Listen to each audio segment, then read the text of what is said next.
Hi, friends. I'm Andy Green. Welcome to Season 3. Today, we're picking up where we left off, continuing to explore gender identity. And it's not all talk this time, we're writing about it too. In this episode, our guest Indigo Dai leads me through 3 different writing prompts to uncover the joys and the fears I've attached to expressing my own gender identity. Follow along if you'd like. All you need is a pen, piece of paper, and an open mind, because this is the Naked Man Podcast.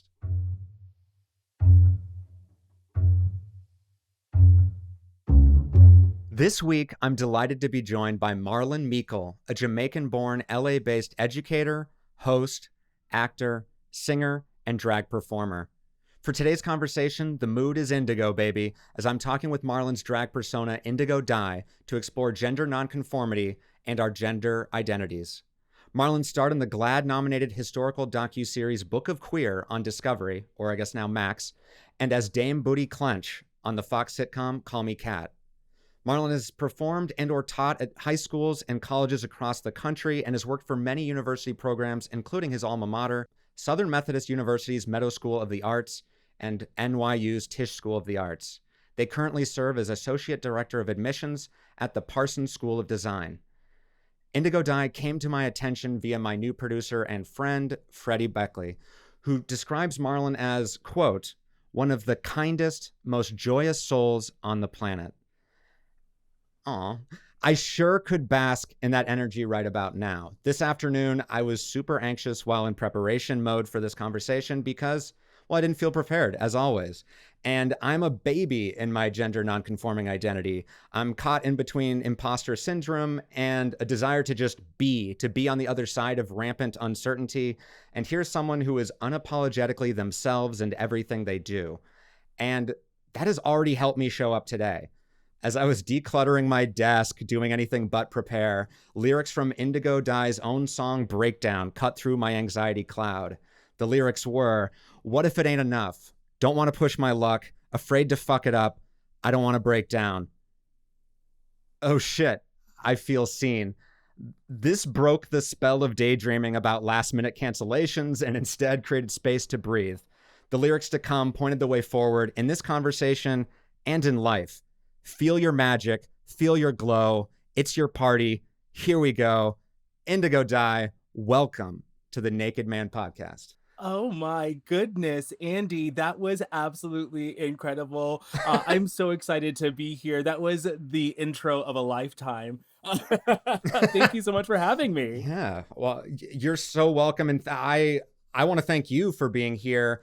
And there's something very exciting about the first time meeting someone, being recorded, being public. I don't know. It's a rush. It's also why I get nervous, I think, too.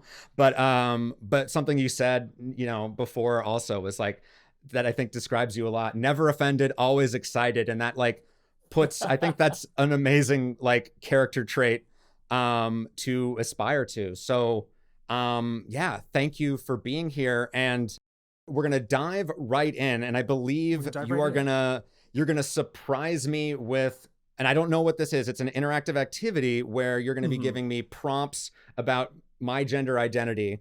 That is correct. So you get to use your host powers and I am at your mercy. So take it away. All right, drag queen, take the wheel. Yes. I absolutely will. So yeah, like you said, I've got so many questions for you, and I'm so excited for you to be embarking on this journey of really just truth, right? It's really just about truth telling to yourself, about the ideas that we tell ourselves, the myths that we tell ourselves, the stories that we tell ourselves, and the things that work as well. But to get things going, we do have an interactive activity. Essentially, you're going to be kind of writing what these are essentially prompts that will kind of get you thinking and writing, and everyone who is listening will be also encouraged to do this as well if you'd like to. But let's just get right into it so that you can get to writing and exploring, and we can get to knowing a little bit more about you at the same time. Yeah. I'm looking forward to know more about myself. That's the whole point. Yeah. All right. So the first up is kind of led by a quote from the trans activist Amara Jones. Amara Jones says, "That child who never got to be themselves is still very much in there. He, she, or they, once you reconnect with them, that voice will guide you through the adult world to things that feel right."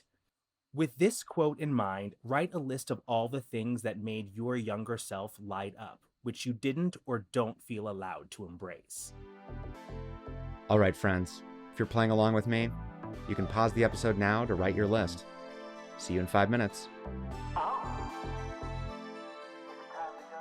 All right. So, gender prompt number 2. Let's take a deep breath and get into prompt number 2. All right, yeah. The following quote comes from trans writer and performance artist Alok Vathmanan, who I've seen all over TikTok. I don't know what your TikTok algorithm looks like, but they're literally running my TikTok currently, which uh, I'm super grateful for.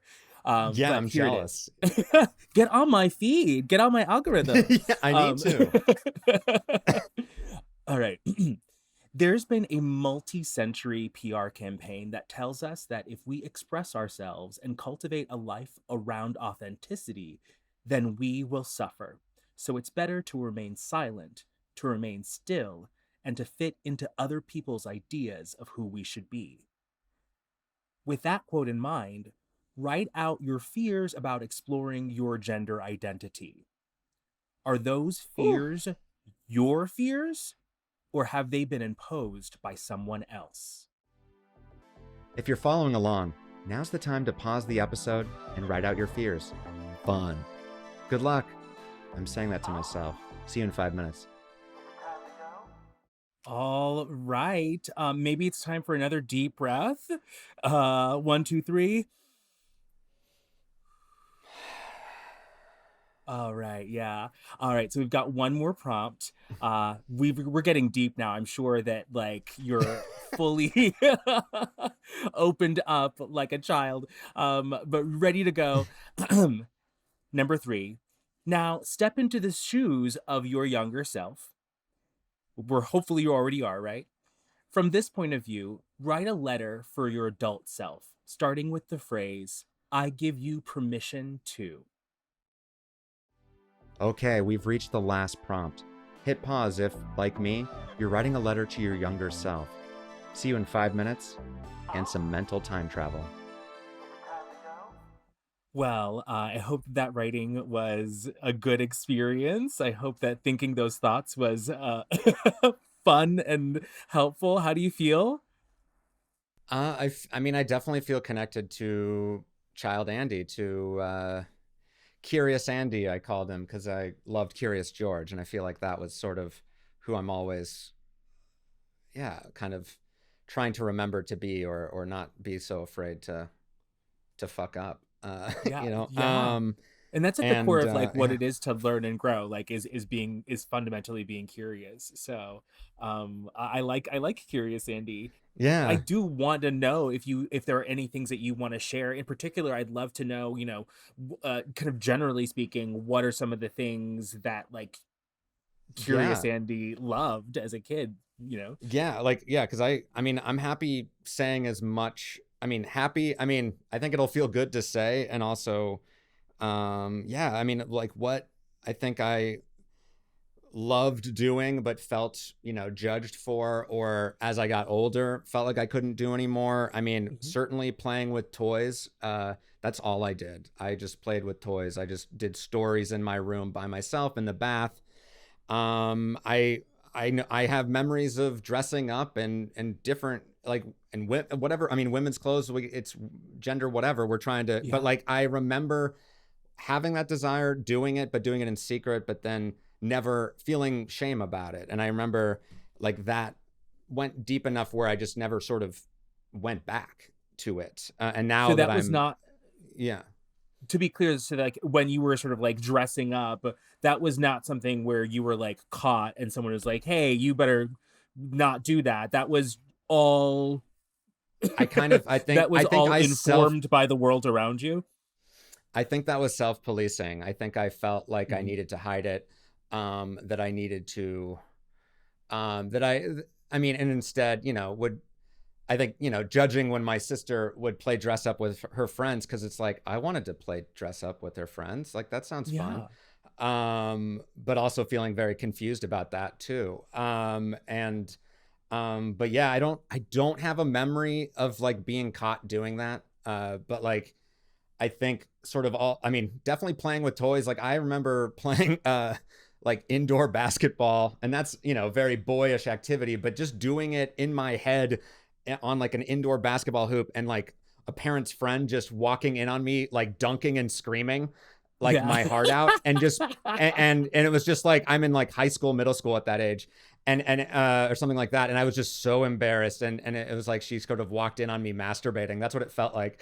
But it was, But I do wanna I do want to touch on that though, right? Like, no, that in particular, that like playing with toys and that like that idea that you can kind of like create a world, right? And for yes. me, that was, specifically like for it was Legos, right? Because I could literally Mm. from ground up build the world and build the rules of the world and follow the rules as I saw fit. And it did not have to necessarily be informed by the world around me. And so it was a way for me to find an escape. But I think that all of us are finding different escapes from different things, and I just think it's so interesting that something as innocent as like dunking a basketball, you know, you could feel like, oh no, I got caught. But that's just you living, a truth, but also really controlling a world, and in some ways, I think necessary, especially when you're like a teenager, right? You said you were 13, 14, Oh, right?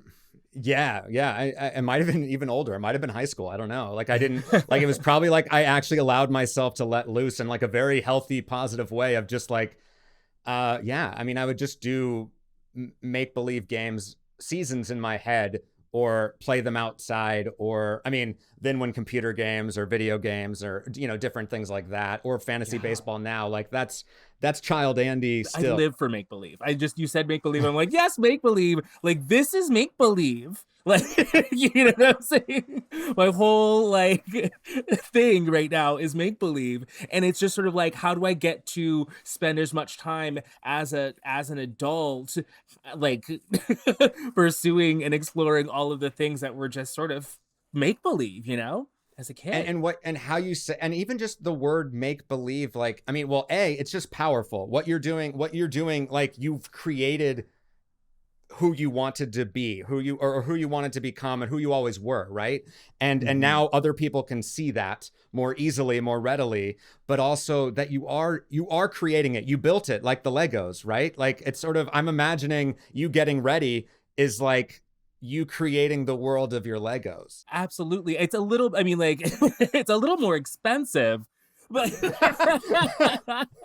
it's so much more painful for some reason. But but yeah, no, absolutely. It definitely is like, all right, who do I want to look like today? Is she gonna be extra bitchy? You know, it is, am I gonna paint my whole entire body blue today?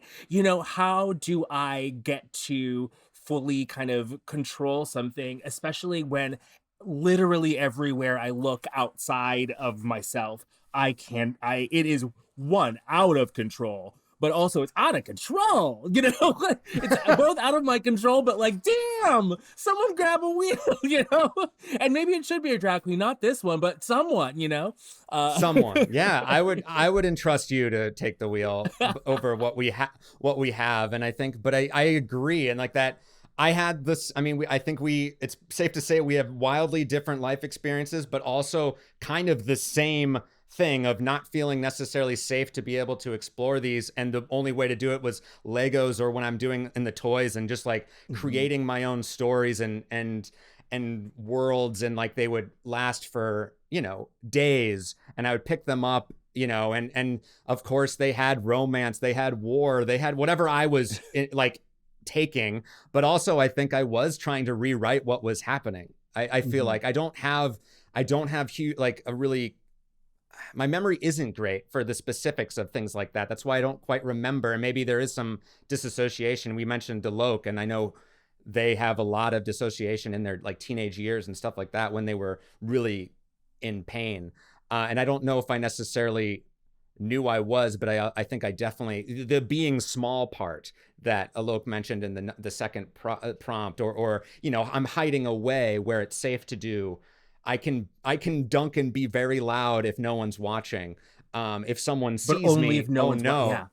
exactly. And I, you know, and it extends to karaoke or something, which I really enjoy, but uh it requires more alcohol than I would want to be able to allow myself to do that, or I need to be in like a private room. It's sort of like with, you know, with friends that I trust or whatever. And it's like the hope and the dream is to be able to just be, not that I necessarily want to karaoke in front of the whole world, but like to not have to, well, use substances to feel comfortable to do that, Yeah, for sure.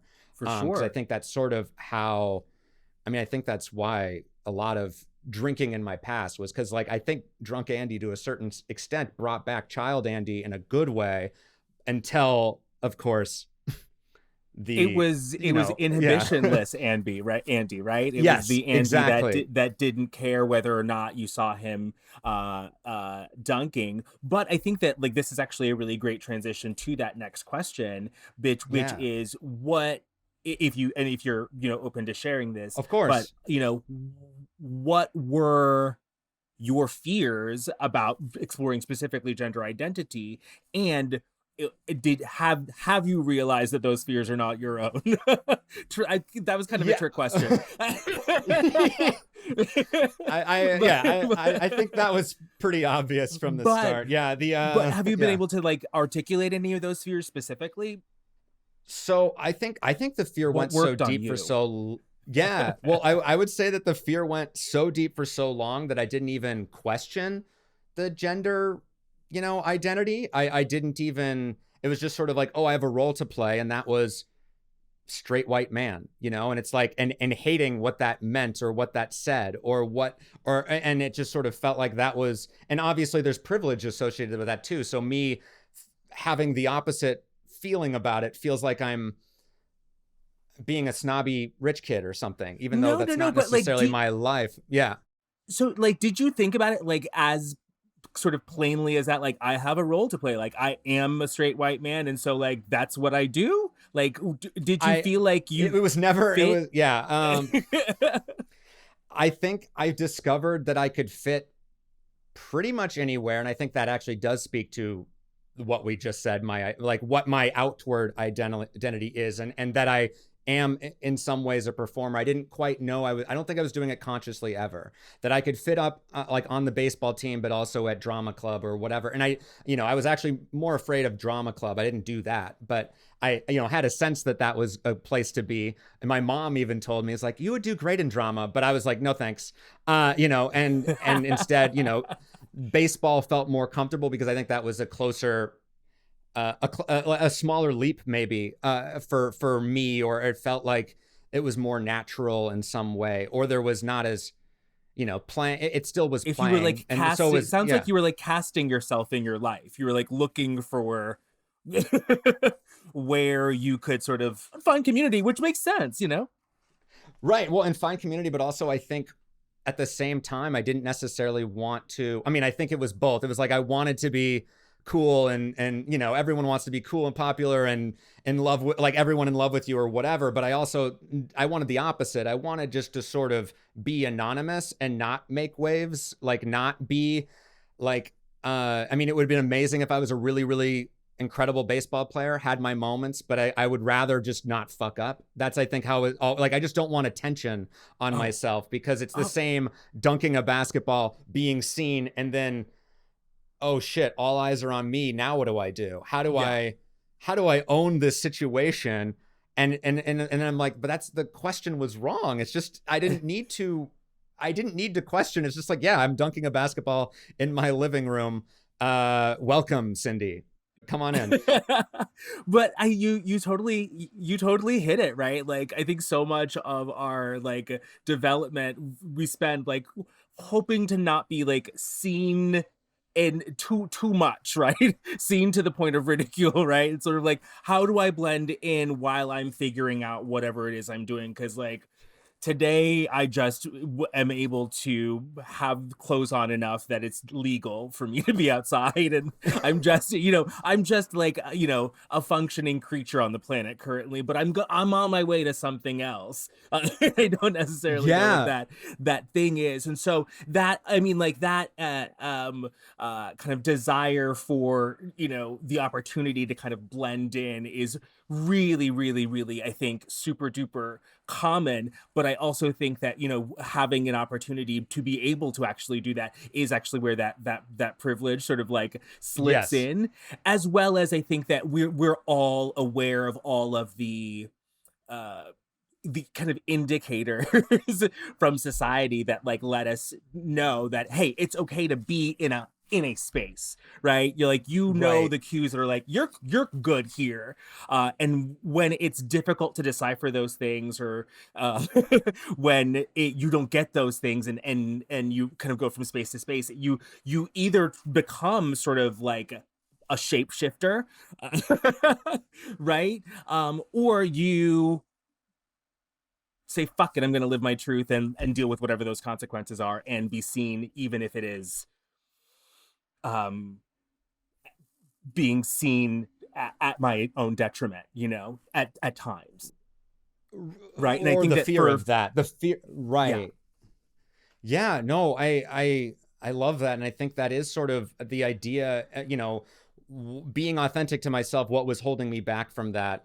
I mean, I think what was holding me back from even just considering that there was another way to live, rather, and because I think all this desire to blend in, there was a lot of work that I'm doing, and I'm still doing that work, and I'm trying to like I'm functioning in my head, over functioning to the point, it's anxiety of wanting to, I mean, wanting to fit in everywhere, but also wanting to excel everywhere, but also not quite feeling comfortable anywhere. So it's like that work that I'm doing, and it's like, yeah, rather than doing any of that, I just want to be. And I think I'm at least to that point, and now I'm sort of at the point where like, well, what does that mean? I've lived my whole life sort of with this, not a stick in my ass, because I don't think that's being hard on myself, but I think it's like, it's just, I just know that I've been, I mean, my body is literally stiff, I think, more than other people, because I'm just like holding it in. And it's like, what am I holding in? And I'm like so afraid in a lot of ways of expressing that, because I think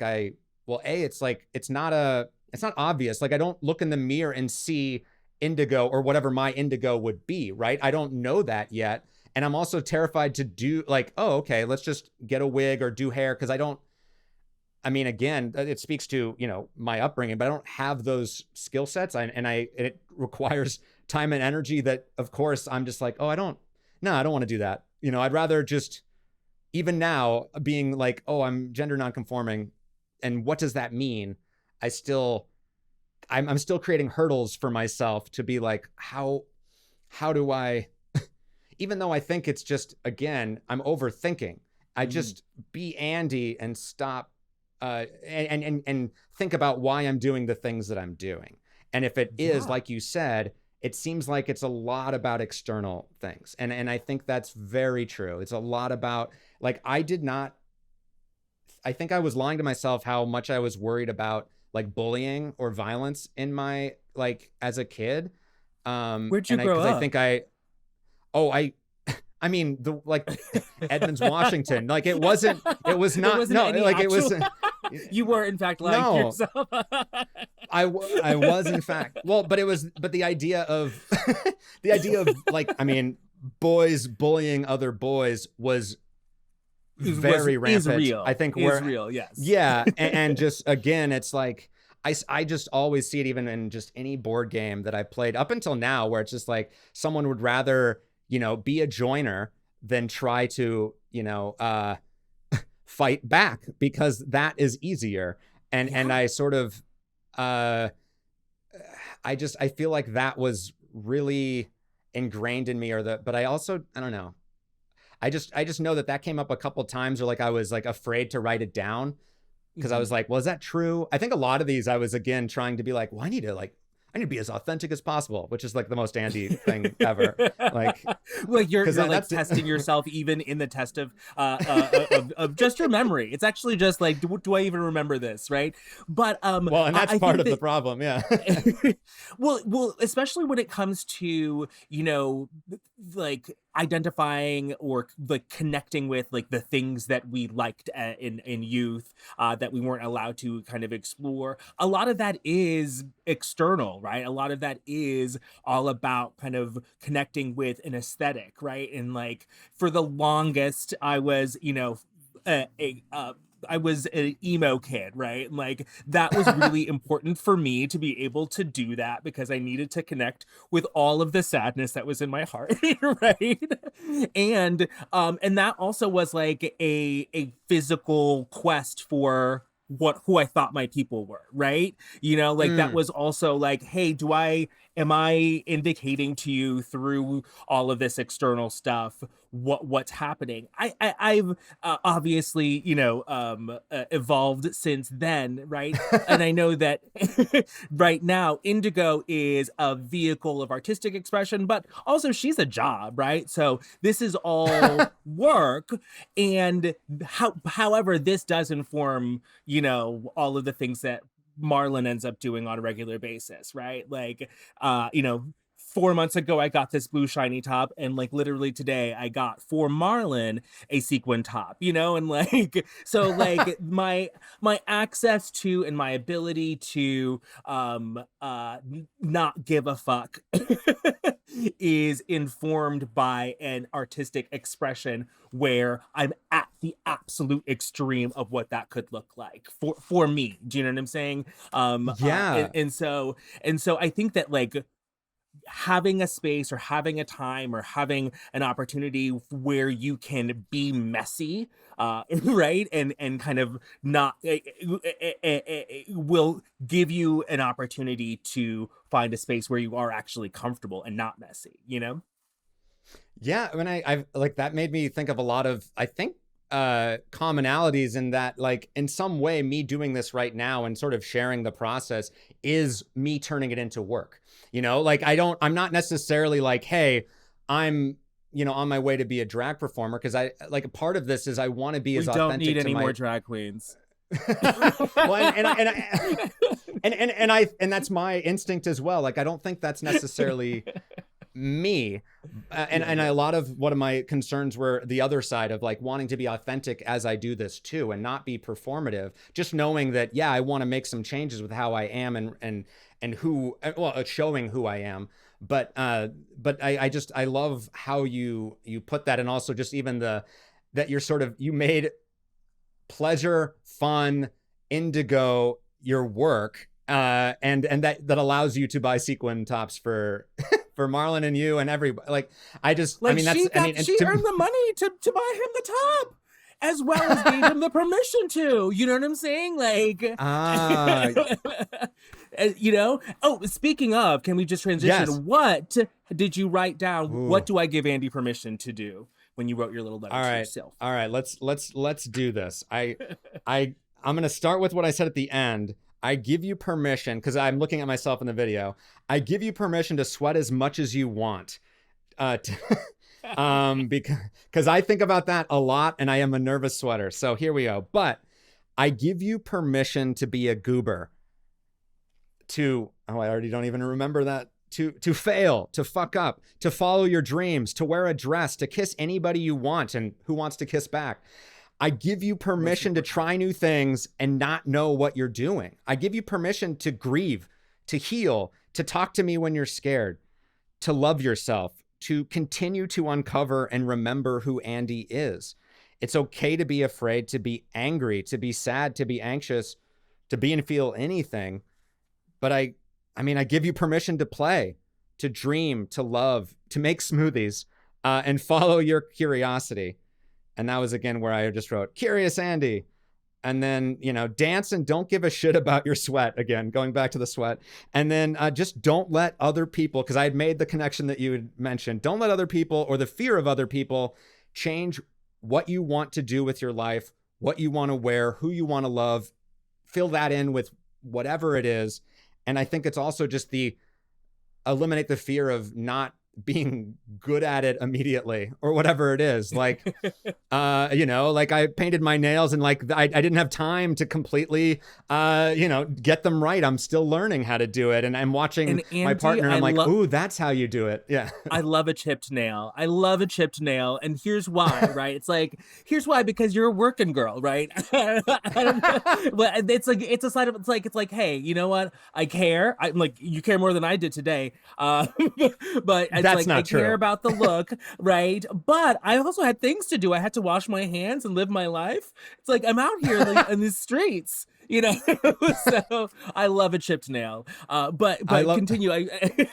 Oh I no, feel I appreciate that, and I think that was basically I sort of just ended with "I love you, Andy," yeah. and that I think it's goes back of like I love child Andy too, and that seems to be the and I think that's very telling, and I love the prompts of these that it really is this communication or like phone call to your child self or to the make believe self, right? The one that didn't do things for other people but just did stuff for them. And Mhm. I wanted to ask you, I mean, Marlon, Indigo, which I mean, as you said, you interchangeable in some ways but also very distinct. When did this journey start for you, or when did you have the first inkling of like this gender thing kind of smells bad, like what this stinks, like what is uh I want something else. Yeah. I mean, like, always and forever, right? Very Yeah. specifically, I think that when I was a kid, I would always choose like the least gendered activities and or toys to play with, like Legos, for example. I think that you can do, anything you want to with a lot of them. And so that was a really that was a kind of an indicator for me in some ways. Mm, And like stuff that was like clearly for boys or clearly for girls, I was like, okay, I see that, but what else is there? What else mm, can we do here? And I think that idea always stuck with me. Also, I'd always had for some, not even for some reason, it's clearly because I watched a single mother, grow up in the world, and I saw how unfair it was for her. Some real questions about the patriarchy and what was going on, right? We're I was born in Jamaica and we grew up in South Florida, and the reason that we were able to become U.S. citizens is because my mom was the youth pastor at our church, right? And that was the one of the vehicles that we used to petition the US government for citizenship. At the same mm. time, that institution was questioning whether or not she could wear pants on a Sunday. And I was like, what is happening here? Like she would be getting ready for church. I'm like, yeah, the work that you're doing like is so much more important than pants. And I mean, and I mean, all of that to say, like, that hasn't changed, right? We saw like the Baptist church this year say that they're, gonna separate from was it the Baptist church or was it Methodist church? One large denomination of Yeah. Protestant church say that they're not going to allow women to be pastors.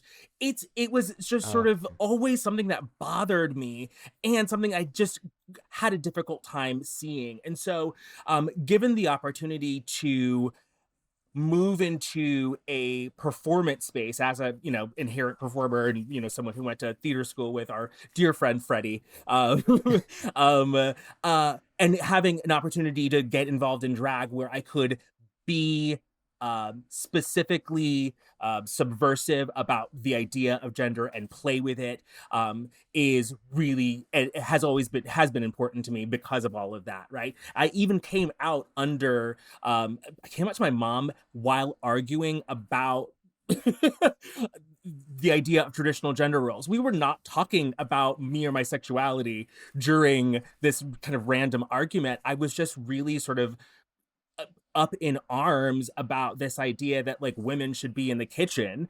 And one thing led to another. And I was like, by the way, I'm gay. And she was like, well, what? And I was like, yeah, that has nothing to do with this, but that, Like, but yeah. like, but that has nothing to do with this, and this has nothing to do with that. Don't you get it? And so it's always just, if you try to, for me, like look at it for what it is, right? I've seen growing up every person of every gender fail at everything, and every person of every gender succeed at everything, right?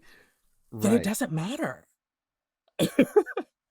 you know It doesn't, and I think that's a freeing thing to think, like it doesn't matter what a lot of the thing. I mean, so many things, and I think that's so many of the things that we were taught, or that specifically I was taught, don't matter or were false. And it's and also just kind of the things that I don't even internalize as true about myself is like, oh, is that?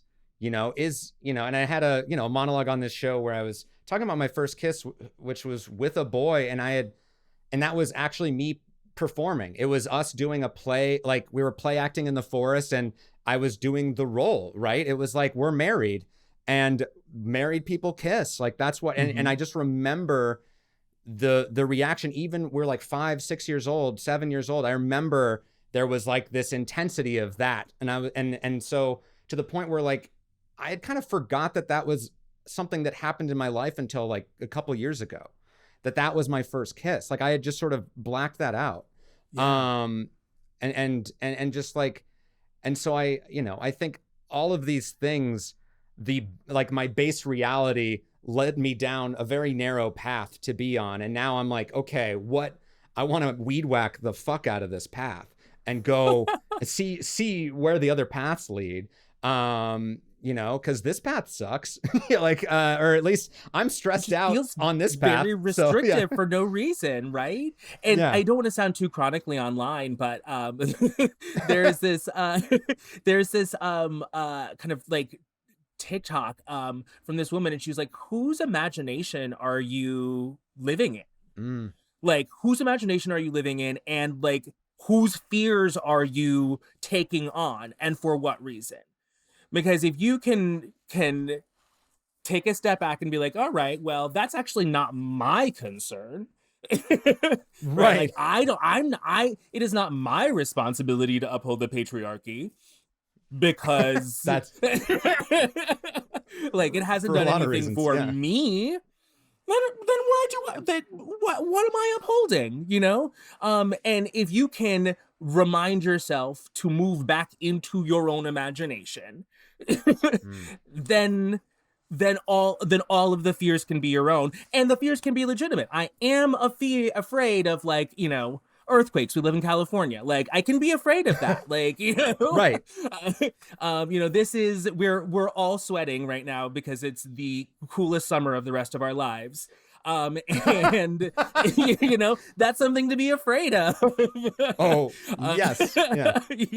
But that is also something that I can touch and feel and see, and lives both in my imagination as well as my reality. So Right. It's outside, literally. Yeah. I was going to ask, the imagination piece seems very important, in that you're a performer.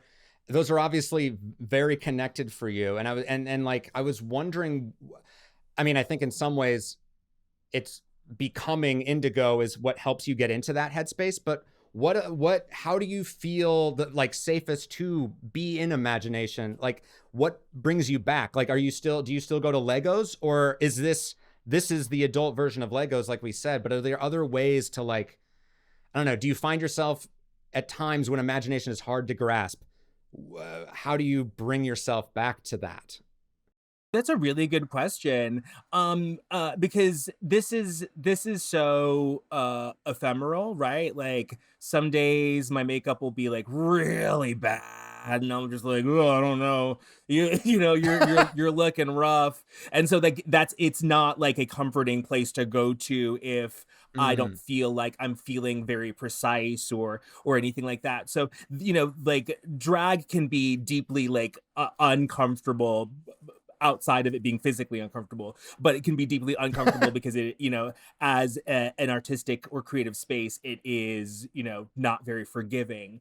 So that's And real. also, like, indigo doesn't have to be perfect either, right? So like the Yeah. idea that if makeup isn't working that day, that's also, I mean, that's real. We could Yeah. we'll work it into the bit, don't worry. Yeah. We can Yeah, it's all, we'll yeah. figure it out. Like, we'll pour something on it. But I think that like the reality for me kind of outside of that is my day job, to be honest, like is the work that I do with art students. I work at Parsons School of Design, and so on a regular basis I'm looking at young people's art. I'm looking at their fashion work, I'm looking at their painting and critiquing their portfolios, and they've got this big huge dream in their heart, and also they've got big huge solutions to some really scary problems as well. And when I'm not doing this and I am doing that, that is somehow filling me up in a really, really exciting way, because there is so much creativity and curiosity, and so much boldness in store for the world if we can get them here, we That sounds like fuel, right? I mean, and that's why we love art, because it inspires us, or it reminds us of different things that we remembered or had an idea of, or whatever it is. It always connects with whatever your medium is. Like, I'm sure yeah. you pick up stuff for Indigo wherever you go, whatever, like, and probably through your students. Yeah. Absolutely. They're hella creative. Hella creative. That's good to hear. We need all the creativity we can get.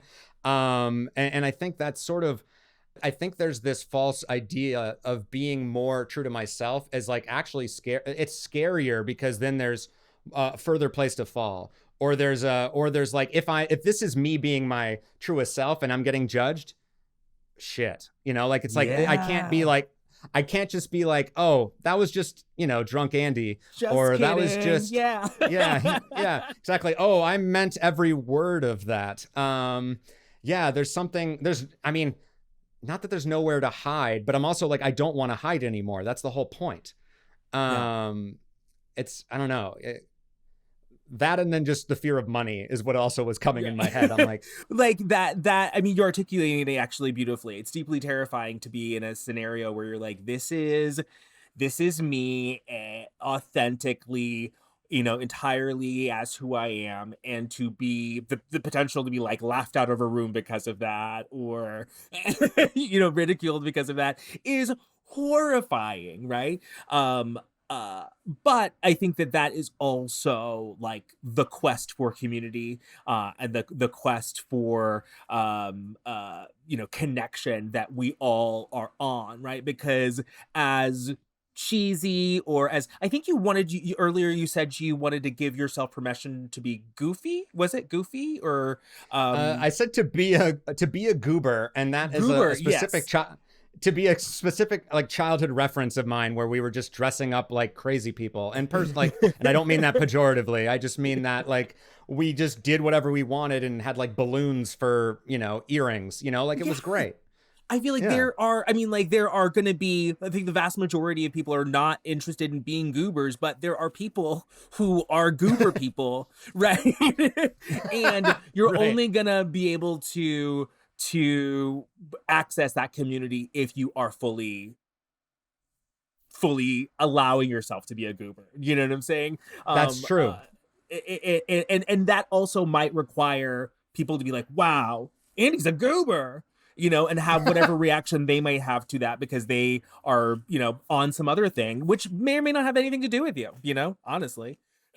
Oh yeah, no, and that's the whole thing. I think it is to find my fellow goobers and find the people that don't judge, because it's like, why would I want to hang out with someone who, yeah, is that? And I think there's that, and then there's also the idea. Well, what was I thinking about? Freddie, cut this. No, no. So I was at the Outloud Fest for Pride, and I was coming out to myself, like when someone was talking about their coming out story, and I was just sort of like, I identify as queer. I don't quite know what that means yet, but that is happening. But I was also on a gummy and like edibles, and also just felt very removed from everyone else in that moment because I still didn't feel, I didn't know what that meant still. I felt like, oh, I had a panic attack because I didn't feel like I belonged in that, because I didn't feel like I had gone full, like you said, I hadn't gone fully into it. I didn't know what fully into it meant. I was afraid by that, and also afraid by what the idea of like 35 years before this of not being that person. And I just like, I couldn't, I did the very white male thing of not ask for help and not talk to my partner. Instead, I went away on like this sojourn to try and figure out what was happening. And instead, like, it was a disaster and made like a lot of people had to help me just to, be okay. But like what I remembered in that moment was just this like deep sadness of like, I felt like, oh, this freedom that everyone has, this pride, I didn't have for myself in that moment, and I didn't want to bring it down. So I felt like I had to remove myself. But I'm also like, I think in part of this conversation is to rediscover that pride for myself, rediscover the goober, rediscover the, the fool, the one who wants to make mistakes and figure out what feels good. Because I think it's a lot of work for me to allow myself to do it, even though I think the outside would say that Andy's a fun-loving person that like is sort of always having fun or always traveling. That's just what they see. But yeah. Well, I think that like I'm really glad that experience like for you happened at Pride in yeah, particular, because I mean, like, I think like I've got thoughts about Pride. Like, Pride is the opposite of shame, right? right. And I think that Pride is in some ways performative, and that in some ways it's like that's a good thing, right? Because we have to perform our pride because there is so much shame propaganda around our Mm, existences, right? You have to see me being a happy, healthy, employed human being who's taking care of like, like who's a part, like a contributing part of society, and who is also LGBTQIA plus queer, right? Because it's important. And so I think that everyone who's out there and having a good time and being free, I think that obviously genuinely like they are having a good time and being free. And I think that there's some folks who feel some sort of sense of guilt in some ways, because they may feel like they didn't necessarily struggle in the ways that some of those folks did in order to feel that way. Like, can I partake in this if I wasn't, mm, bullied, as a youth, right? or whatever. And the answer is yes, please, right? Because that visibility is deeply important, right? And the more people that there are who are living their truth, the less shame there is that we have to fight back with pride, I totally get that feeling though, like I don't, that kind of imposter syndrome in some ways, right? Like, do I, yes. can I say that I'm queer, can I feel like I'm queer, if it doesn't look like this, or like any of the things that I'm seeing at something like a pride festival or a parade or something like that, and know that yes, all of that is absolutely valid, and what you are seeing is a performance because it needs to be seen, and folks are out Right. there being seen so that we don't get erased. And it is, I think there's a reason I had that moment there, and it was because it was so inspiring. It was so, I like, I was like, it felt like I was close but couldn't touch that, like that pride that I felt like I wanted, but I still had the shame, which is why I felt like I needed to exit. Right. I was like, Retreat, oh, I yeah.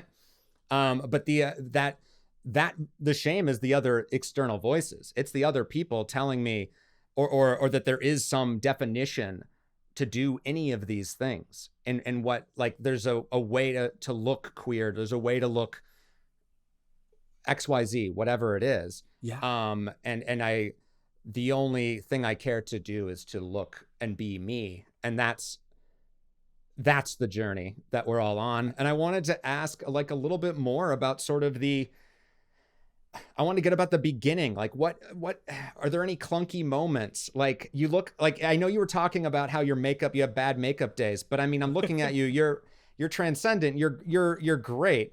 And I'm assuming maybe you woke up and that was how you, the next day you just created. But what, as someone who's like has their training wheels on, or as someone who's like wants to go on a different path, like what different things, what things did you struggle with, and what things did you learn from, and what would you sort of say to, I mean, young Indigo, young Marlon, or, you know, in this scenario, I guess, I mean, me.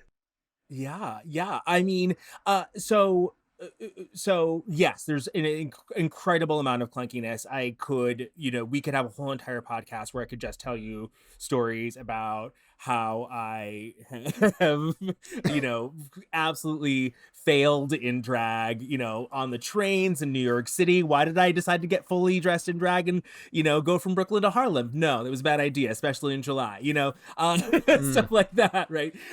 But I also think that having Indigo, having a drag persona is like having like a queer lab, right? I can go into this sort of like absolute, extreme, have as much fun as I need to in this space, and then have that inform who Marlon is. Now, I think that I did not see how this relationship between my drag persona and my actual queer self would play out when I first started doing drag, or when I first sort of like, started or invented Indigo. Absolutely not. But what I would tell them is, and I don't want to sound corny, but I'm gonna sound corny, is like the line corny in my song. It's like you don't need to rush. Like, you don't need to rush. Like, it doesn't matter. Like, time is made up. You don't have to be perfect at this immediately. You don't have to know who you are immediately. You don't have to be the best one when you're 22 or the best one when you're 32. You don't have to be anyone's favorite. You just have to be proud of yourself for yourself. And that's the super most important thing. But there is no need to rush. Whatever it is you want, you'll get there, right? If you think you're going to be too old, don't worry about it. There's Botox. Like,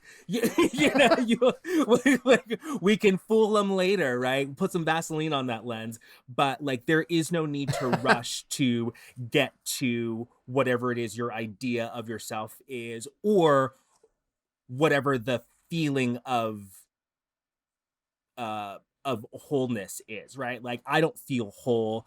I don't think Marlon ever feels whole, and that's not something that I anticipate feeling ever, right? And not in like a bad way, but that this is a journey. Like, at every single day, I get closer and closer to that, the full self-actualization. Every single day I get a little bit closer to the actual look, because every single time I put on drag, I'm like, I could tweak that, I can make that a little bit better, I can see that hairline, every single time I can make it just a little bit better. And knowing that is the reason you get up in drags every time, is because you can get closer and closer to whatever that ideal is.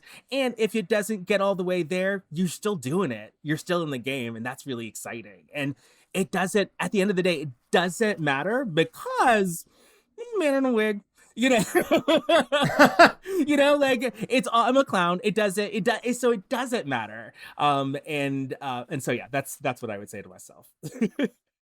That's Indigo, that's an incredible answer. And I also just like I think just the insight in terms of the the curation and the tweaks like day in and day out, and that you're sort of chiseling away, creating you're discovering you, and it kind of changes by the day, changes. Obviously, it's always going to change. And I think that's the beautiful thing. And I was sort of envisioning it was like we're shading in, or like, yeah, like we're coloring ourselves in, and we won't really finish until, I don't think we'll ever finish coloring all that in, or really knowing what we're drawing, what the painting is. But the act of doing that and figuring out,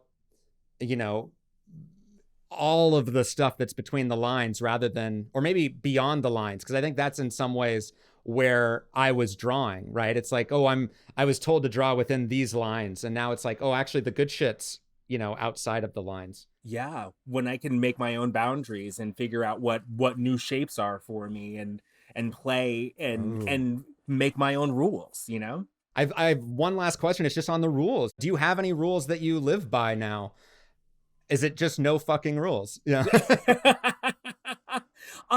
Yeah, really it's no fucking rules. It's don't worry about what anyone else thinks. You are the person that you need to impress. You are the person that you need to please, that you need to be proud of. At the end of the day, you are the one. So it's really sort of, for me right now, I'm just trying to make sure that I live in my own imagination, in as much as I cannot allow other folks' fears and other folks' anxieties to rule or control me. And that's really my number one rule right now. It's like, it's me. I'm the one that's driving this one, So get out the way. Hell yeah. So I mentioned it. I quoted you in the intro. But I just wanted to tell the listeners about your song that's on Spotify, Breakdown. Yeah, absolutely. Thank you so much. Please listen to Breakdown, which is on Spotify and Apple Music. You can listen to it on iTunes, YouTube, all of the things, all of the places where its music is streamed. I am not a singer, quote unquote, but I do believe that everyone should have a single. Everyone should release a single. I feel like it's the 21st century business card, right? Like, whenever I enter a room, right, this will be what plays. When I die, this should be what plays, unless I release a couple more singles and then we see what happens. But I wanted to write Breakdown as an expression of just how I was feeling, right? I was feeling overwhelmed. I was feeling nervous about what I was capable of doing. There was a lot of demands on my shoulders at that time earlier this year. It was released in May of this year. And I was like, I don't know if I can do this. And honestly, I just went into the music studio, as they say, and was like, this is how I'm feeling. And it really kind of came out in that song. And I hope it encourages people, but also I hope it's just like a little bit of a disco bop. So put it on like a playlist for, when you're on the treadmill, and it'll get you through that as well. So yeah. Download, listen to Breakdown. And it's already on the green mix for 2023. So it's in my dancing mix, and it's already helped me. And I just wanted to say, I know that the only, like, what is most important is to, be proud of yourself and to accept yourself. But I just want to say that I'm proud of you and your journey, and also just so thankful and grateful for you to share it with me, and to, I just think that is, it helps me. I can already feel it. Like you helped me today. And I hope it helped other people listening. So Indigo, thank you for being you. Thank you so much for having me. This has been an absolute blast. I love your nails. I love a chipped nail. And I want to encourage you on this journey. You're doing all the right things. You're so curious. And I think that Curious Andy is going to find out everything that they need to find out about the world around them, because that's what we're here to do. So much love to you, dear friend. Much love to you. Thank you so much. Thank you for listening to the Naked Man podcast. If you followed along and feel comfortable sharing what you uncovered, leave a comment on this YouTube episode. And if you want to stay naked, make sure to follow and subscribe to the Naked Man podcast wherever you get your podcasts.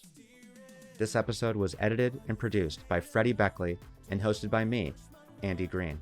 It features the song Breakdown by Indigo Dai in the words of Amara Jones and Alok Vath Menon, as curated by NPR's Life Kit in their fantastic episode, 5 ways to explore your gender identity. Next time on the Naked Man podcast, I sit down with registered nurse and certified health coach Victoria Yates to learn about my eating habits and how to improve them through intuitive eating. I think we're just in it. Let's just sweat. Sweat it out. Yeah, sweat out the toxicity.